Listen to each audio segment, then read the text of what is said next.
you were on the team at Lululemon, and then you transitioned onto the board. Is that normal? Like, can you talk a little bit about how that ended up transpiring for you? It's very instructive for folks to think about that as part of the journey. Yeah. And I would say it's normal for what my journey has been, because my journey has been filled with a lot of things that are not the typical path that most would walk or have walked to get to certainly sitting like where I am at on a corporate board. But, you know, my circumstances of leaving the company as an operating executive were around, my wife had her the cancer we had been battling for years that she was in remission from, returned in grand style with a vengeance. And it immediately, I started transitioning to be with her and to deal with that battle and that full-time job. So I left the company on great terms. I loved the company, always stayed in touch. And I had a particular affinity to the culture of the company, and very connected from a spiritual perspective. The yogic roots and things along those lines resonated with me.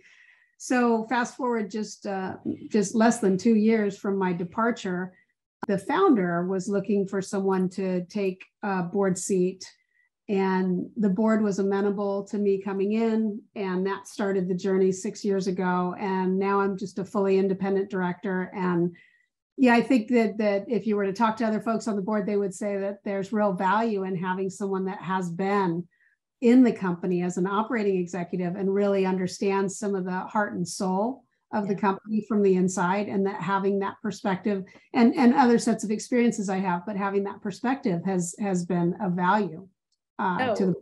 Absolutely. I mean, Lululemon is such an interesting company and so cutting edge in so many ways. I mean, you've been in there through some major shifts for the organization in terms of even its corporate structure, right? Absolutely. Since 2010, when the company was, I don't know, well under $1 billion in revenue, and now we're pushing 8. Yeah, that's big. So you've led strategic planning and program management for huge companies, blue chip global firms. Can you talk just a little bit about your path? Did you go to Harvard and then go to a consulting firm and then go work for those firms as a strategic advisor? Well, this is where the not so well-trod path is the one I took. I actually started my career with a hard hat and a tool belt. I went through trade school and I was a telecom technician. I worked for Northern Telecom for 10 years. And the way I ended up doing things like program management and ultimately a lot of business process type of work and landing in a Big 5 firm as a management consultant was because I was doing that work as a technical engineer. And I had a lot of fun with it. I was leading big projects of deploying new technology. And I had a lot of different certifications around all kinds of different technology, fiber optic networks, SONET networks, a lot of telecom systems from Northern Telecom in particular. And that just kind of, as being a technical leader, evolved into being also a people leader and a program leader. And I loved learning new things about how to do that. And especially the complexity of dealing with people and teams and how to find ways to perform. And, it's one thing to motivate yourself, but then all of a sudden, as you get in positions of you're working with others and trying to figure out, well, what motivates them? Because you realize it's not what motivates me. So anyway, that technical beginnings of my career led me then into management consulting. Well, I love that story and I love that perspective and the thing. So, so often, we interface with people who have theory, but they don't have any practice, and it makes it really, I feel like we can swirl and get to zero results because of it. And so that, that background, both as a technician, but also frontline and with people, must bring so much, especially when you think about the kind of industry of a Lululemon, right? I mean, the vast majority of the employees are people who are doing the work, obviously, right, on the front lines. So I'd love to hear a little bit more about sort of what kind of management philosophy you have created as a result of sort of that frontline work that you have done and how that changes you as a leader.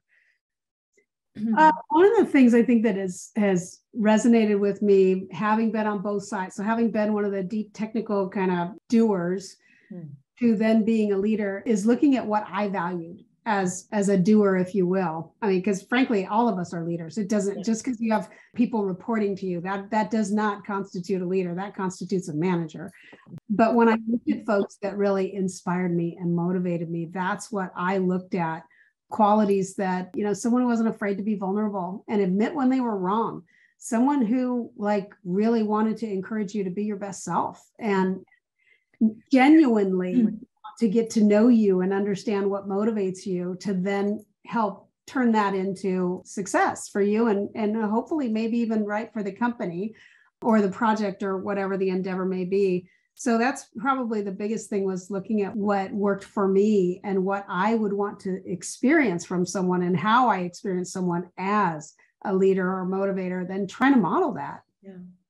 When we were talking about your role with Lululemon and as a board member, you were talking about aligned values and it sounds like maybe even spiritual practice. So what are the principles and practices that you actually implement in your life that have resulted in success for you? Because I know they've been significant. Everybody needs to hear this. Very exciting. I have had some form of a meditation practice and yoga for over 30 years. And that has only deepened.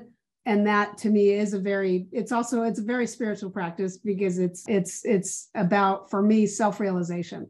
So the ability to quiet myself and not listen to the noise of what I think others expect of me or want of me or what I have to do in order to be accepted, which used to trouble me for many years of my young life, just trying to be good enough, trying to know if people like me and really caring, versus stripping away all of that noise and getting to the core of who am I? What motivates me? And every single one of us has this voice within us. Call it your intuition, call it your instinct, call it God, call it whatever a person may choose to call it. We have that within us, and we can't connect with it unless we get quiet, unless we allow it to emerge. It's there, but it's not something you can just go and grab. And you have to, back to the point you made earlier about practicing, going from intellectual of reading and understanding certain, whether it's spiritual texts or practice meditation or whatever, reading and understanding and intellectualizing something is not the same as putting it into practice. And so meditation is the way to put certain things into practice.